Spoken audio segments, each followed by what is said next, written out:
Good morning. This is a follow-up video to the one where I threw a soup bowl or a chili bowl. And if you'll remember, if you watched that video, I told you that I didn't wire off the piece, that it just pops off. Well, I went out of town for the weekend, so this is a little past leather hard, but also it came right off the bat. And the bottom is still nice and smooth and able to be trimmed. A little past where I would have preferred it, but that's okay because I did most of my trimming on the wheel as I was throwing it. So I don't have any trimming that I'm going to do on the bowl itself. I will do a little sanding gently around the edge just to smooth it. All I really need to do is level this bottom and trim this little rough edge so that it's not so sharp. So let me get this bat out of the way.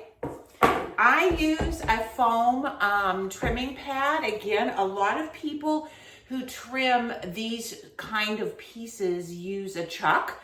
I've done that before, but I feel like when I throw it, if I'm careful not to get it too thin here, and I let it pop off when it's leather dry, I can actually trim it like this, and it's much easier than using a chuck.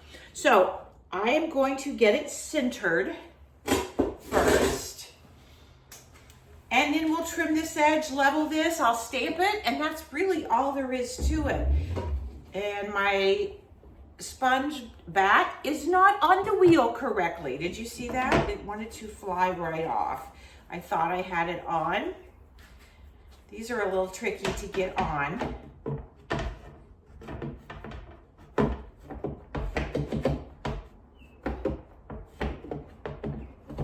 And there we go. Sorry about that.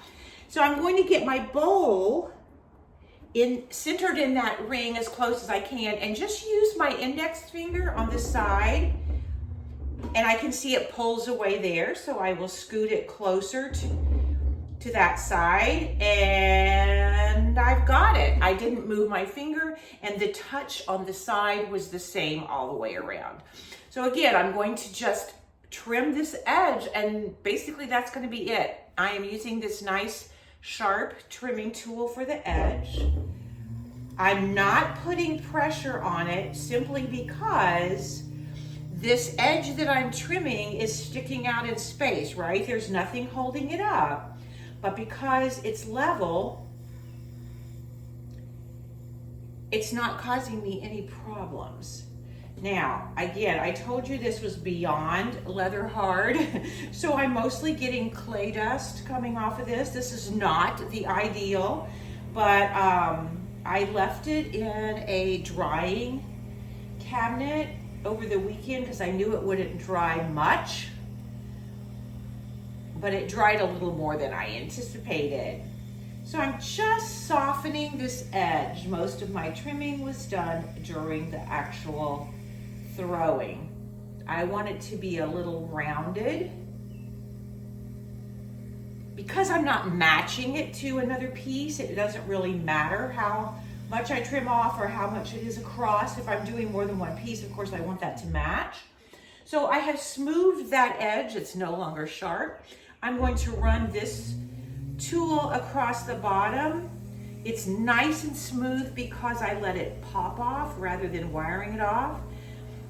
Again, I told you in that first video, that's sort of controversial. People don't like to do that, some people. I really love it, especially if I can catch it right when it pops off the first time. And that's all the trimming I'm going to do. I do want to show you one other thing. When I get ready to stamp this, I normally stamp in the center, and because I know my bowl is quite sturdy, I didn't make it too thin, I can do that here. It's going to take a little bit more pressure than I prefer because of how dry it is. But oftentimes when it's a little wetter, a little more early leather hard, I will put my fingers under here and stamp on the edge, holding it. I don't want to stamp and put pressure where there's no support underneath. This time I'm actually going to go ahead and stamp in the center. And it worked. It was still wet enough that I could get my stamp on. And that's all there is to it. It's why I really like throwing these. They're so easy to trim as long as you've got a nice sturdy piece that's not too thin anywhere that's going to crack. See you next time.